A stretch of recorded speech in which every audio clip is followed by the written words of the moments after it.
Talking with Orson Welles. I guess I just can't get over that childhood of yours. The little scraps I've read about it, sitting at tables at your age with people who were, well, in other countries for one thing, but sometimes world leaders, I suppose. Or were there any world leaders? Oh yes, the world leader that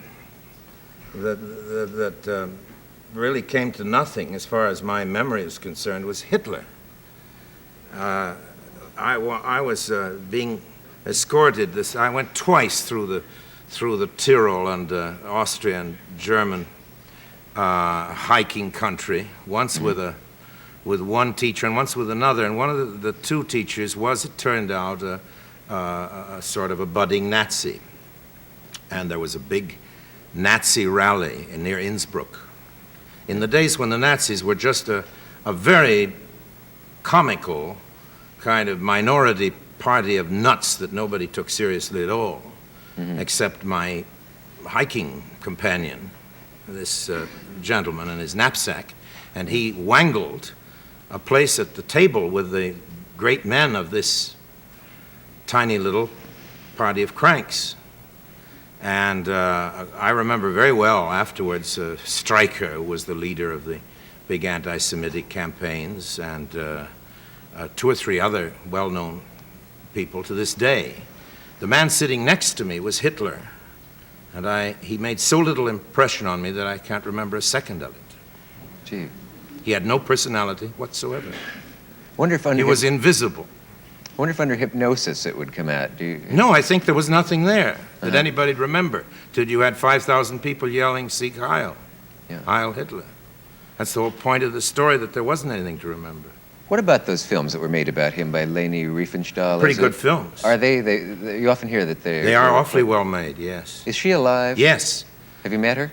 No, I haven't met her. But she's living, I think, in England or some place like that, and hustling around trying to get, to flog a documentary here and there. Yeah. On almost any subject. Gee, interesting thing. I never met Stalin. I never met Stalin, but Roosevelt I knew very well, and Churchill, and lots of, during childhood and then youth, of course. Yeah. I was very lucky in that respect. What age were you when you were orphaned?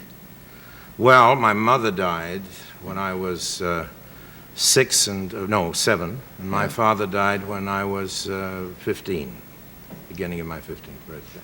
Then I ran away, tried to stay out of school, out of Harvard. I had a scholarship, and desperate not to be educated, I went into the theater.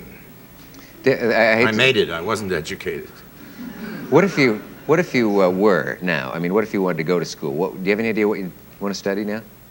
Gee, that's a good question. Everything, I guess. But if I wanted to study seriously, and get good at a subject, I think it would be anthropology. Don't you think that's a fascinating subject? Yeah. I don't know. Maybe I would too. I don't know. Or maybe philosophy. I never thought about it very much. I'm suspicious of philosophy. I have a real Philistine doubt about its worth, but anthropology seems to me to be just at its beginnings, and philosophy kind of at its end. Who else stands out from that time in your life? What faces come to mind? Well, you mean famous ones? Sure, or infamous, yes, or not famous, or any of that. Well, we had Schicklgruber, but wonderful people that aren't famous. I guess one of the most remarkable people I ever knew was somebody called Cornelia Lunt. And Alfred Lunt used to pretend to be her cousin. They weren't related at all. They loved each other. And she was, when I knew her, in her middle 90s, and had been a hostess of great importance, although very young, in the Civil War in America, and knew intimately all the great names of the Civil War. I could tell you all about what Lincoln said and what my great-grandfather Gideon Wells said, who was Secretary of Navy in the Cabinet. And she great kind of raconteur on the Civil War. And then she went over to London, where she was in the American Embassy, and where she knew everybody in England. All those fabulous people that seemed to have been dead for 200 years you know, in the Victorian age. And you could only get her to tell about these things with great difficulty. She didn't go on and on like I do. You had to drag it out of her, and she was delicious. She was an old lady who, when she gave a big party, sat on a little stool, and she gave you a big chair. If you can imagine an old lady like that. She was very beautiful. Must have been not so beautiful when she was young, but one of those people that old age glorifies. And she had a little bell. And when she wanted everybody to be quiet so she could say something, she'd ring her bell. And then we'd all be quiet, and she'd make her little statement, then ring it again, and everybody could talk again. And she's one of the great people I've known, you know, as great, certainly, as Churchill or Roosevelt or George Marshall, and I suppose Marshall is the greatest man I ever met. Really? Yes, I would think so. What would you admire about him above everybody else? Human being. I think he's the greatest human being who was also a great man, who I was ever privileged to meet. Have you known some that were... Can I tell a little story about him? Certainly. We'd been campaigning for Roosevelt, not George Marshall, but some of the rest of us, and one of our rewards when he got in again, one of those many times that he did, was to go to a big party of very big brass and sit on the dais and be treated as though we were part of the high command just for one night. And there were all these tremendous names from the Second World War. 2 or 3 civilians. Truman, the vice president, who was playing the piano. We were rather embarrassed about that because he didn't seem to be awfully good on the piano. And we didn't know that he was going to be a great president, you see. I see. And it didn't look as though he did either, as a matter of fact. But he and so there were only about 4 or 5 civilians. All the rest were tremendous brass, dripping with gold, braid and medals and everything else. And it was in the Mayflower Hotel in Washington. And a door opened. And GI, more innocent looking than anything you could possibly imagine and younger than anything you could dream of, stuck his head in.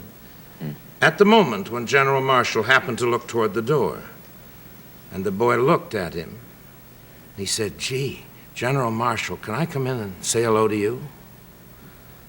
Marshall said, "Yeah, come in." And Marshall didn't know anybody was watching. This wasn't a grandstand play. I was in a position, my camera was angled, so he didn't know he was getting photographed in anybody's film of memory. Yeah. And he took the boy aside, away from everybody, and sat down with him. And I heard as he went that the boy had been away from home. And the boy recognized Marshall as somebody like a family. Now, this was the commander of all the Allied forces. And he sat with this boy without any grandstanding at all, and just put him at ease and made him feel at home again for half an hour and left all the rest of us.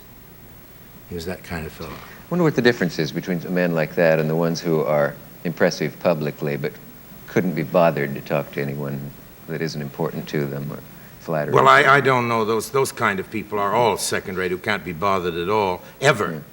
But there are those who can't be bothered sometimes. You know, and you had a feeling with Marshall that if it were possible to be bothered, he would let himself be bothered. He was a tremendous gentleman, you know, an old-fashioned institution which isn't with us anymore. You almost never want to ask anyone the question who's impressed you the most, and it's wonderful to have a guest who can give you the answer. Well, I never do know the answers to those kind of They're questions, hard, aren't they? You know, but I just happened to know that one. Yeah. Of course, I was immensely impressed with Churchill, but he was quite another thing, you know. He had great humor and great irony.